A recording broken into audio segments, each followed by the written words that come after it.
जिसे भगवान श्री कृष्ण ने गीता में सत्व गुण या सतगुण के बारे में हमें समझाया है। जिन लोगों ने भी गीता पढ़ी है, सुनी है, वो सब इसके बारे में जानकारी रखते हैं। उसी के बाद में जो अगला गुण आता है वह आता है रजोगुण। तीसरे नंबर पर जो गुण आता है वो आता है तमोगुण। इन तीनों गुणों के बनने बिगड़ने से हमारे जीवन में बहुत ही परिवर्तन आता है। जब सत्वगुण प्रबल होता है तो अच्छे कार्य होते हैं, साथ ही रजोगुण होता है तो सांसारिक कार्यों में सफलता मिलती है। तमस गुण से हमें हानि, दुख, तकलीफें जीवन में आती है। ये जो तीन बेसिक रूल है, इसी के साथ में जो नियम ईश्वर ने प्रतिपादित किया है कि एक तो जो सर्वप्रथम स्थिति आती है वो आएगी आपकी सम से नीचे आएगा आपके निम्न, और सम, निम्न और इससे ऊपर आएगी आपकी अति। यह से आप उच्च समझे। अब हमें जो प्रकृति ने इस धरा पर जीवन दिया है उसे हमें सम तत्व में लाना है, समता में लाना है, ना कि हमें अति की ओर जाना है, ना कि हमें अधिक नीचे रहना है। ऐसा इसलिए मैं कह रहा हूं कि यदि किसी भी कार्य की अति होती है तो प्रकृति उसे या जो शनि है यह उसे नीचे बिठाकर आपको समानता के अनुरूप लेकर आएंगे। यदि आपका अत्यधिक अति है आपके जीवन में धन की, तो एक समय बाद ये आपको धन से हानि कराते कराते जहां तक आप बैलेंस में नहीं आएंगे वहां तक आपको यह छोड़ने वाले नहीं। उसी के साथ यदि आप निम्न है तो भी प्रकृति आपको स्वीकार नहीं करती है, फिर प्रकृति आपको धीरे धीरे उठाती है ताकि आप सम पे आओ। आपको अपने जीवन को बैलेंस करना है, ना आप अधिक विचारों में अत्यधिक उलझे, ना आप निराशा की ओर जाए। आपको सदा सम में अपना जीवन जीने का प्रयास करना चाहिए ताकि आपको अनुकूल फल प्रदान मिले, अच्छे फल मिले। यदि आप अति करते हैं तो शनि आपको धीमा करेंगे, आपको हानि देंगे, आपको धन का नुकसान देंगे, क्योंकि अति नियम जो है सर्वत्र वर्ज्य है। उसी के साथ निम्न स्थिति में रहते हैं तो आपको ऊंचा उठाने का प्रयास करेंगे। कुल मिला के जो मेरा कहना है, अपना जीवन समता में जिए, ना अधिक अति करें जीवन में और ना किसी चीज की कमी में रहे। जो भी आपका जीवन है अच्छा हो, समता में हो, सम स्थिति में हो, तो ये आपको जीवन में सफलता मिल सकती है। इसी के साथ एक और प्रकार से आपको मैं समझाने का प्रयास करता हूं कि आप अपने जीवन में व्यर्थ चिंताओं को, व्यर्थ ही अपने इस मन पर, इस आत्मा पर लादे हुए हैं। एक छोटे से उदाहरण के रूप में आपको समझाने का प्रयास करता हूं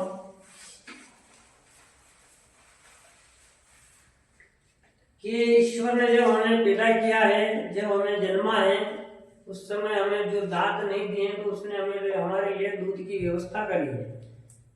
तो आप एक बात से निश्चिंत हो जाइए कि आपको भविष्य में क्या मिलने वाला है, कल क्या आपके जीवन में आने वाला है, वो आज ईश्वर ने बिल्कुल जो एक मेमोरी में गीत, गजल और जो फोटो, इमेज हम सेट करके रखते हैं जो उसमें फिक्स रहती है, उसी प्रकार जो कल आपको मिलने वाला है, कल आपके साथ क्या होना है, वो भी ईश्वर ने आपके साथ फिक्स कर रखा है। क्योंकि फिक्स यदि नहीं होगा, कुछ भी स्थिर नहीं होगा, तो संसार चलना मुश्किल हो जाता है।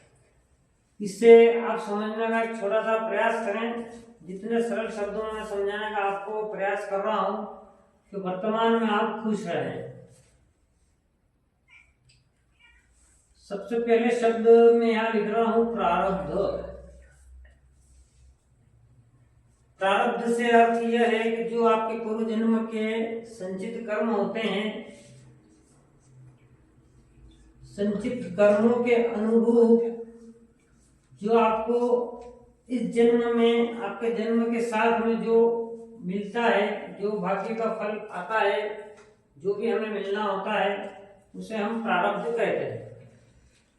तो जहां तक आपका प्रारब्ध है वहां तक आपको वो फल अच्छे हो या बुरे हो आपको लेना ही है। यदि आपका समय अभी विपरीत चल रहा है तो आप समझें कि आपके प्रारब्ध का दोष है। पूर्व जन्मों के संचित जो कर्म है वो शुभ नहीं होने के कारण आपको आज जो प्रारब्ध है वो अशुभ है।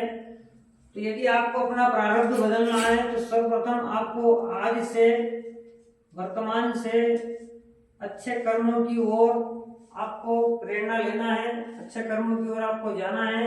अपने हाथों से इस धरा पर किसी की जीव की तृप्ति हो, किसी जीव की सेवा हो, जो दुखी हो, कष्ट में हो, उसको हम सेवा दे सकें, ऐसे कर्मों को आपको चयन करना है। तो आपके पूर्व जन्म के प्रारब्ध करते हैं। उसी के साथ में प्रारब्ध के बाद में ईश्वर ने प्रत्येक व्यक्ति के जीवन में घटनाओं का, आने वाली चीजों को निर्धारित कर रखा है।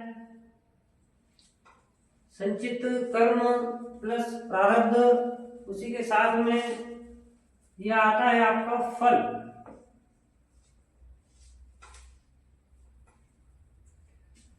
तो जो प्रारब्ध में है वो तो आपको भोगना ही है, और जो आने वाला समय खराब आपके जीवन में आ जाए, जिससे आप देख नहीं सकते हैं, समझ नहीं सकते हैं, उन चीजों को आप अच्छे कर्मों के द्वारा, आज अच्छे कर्मों के द्वारा उन्हें काटने का प्रयास करें तो निश्चित ही आपका जो आने वाला कल है वह परिवर्तित होता है। उसी प्रकार आपको ईश्वर को कल क्या देना है वो सब आज ही उसने फिक्स कर रखा है। इसलिए जीवन में धन की आपके पास कितना आना है, एक व्यक्ति 200 रुपये रोज कमाता है, एक 400 रुपये कमाता है, एक 600, एक 2000, एक 3000, एक 5000, एक 1 लाख रुपए तक भी प्रकृति में सीमा निर्धारित है। उतना आपको अवश्य मिलना ही है, उसमें कोई संतोष की बात नहीं है। इसीलिए वर्तमान में जिए।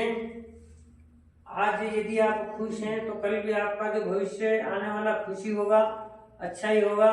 व्यर्थ चिंताओं को अपने मस्तक पर लादे नहीं, सदा ईश्वर का निवास इस बुद्धि में आप स्वीकार करें।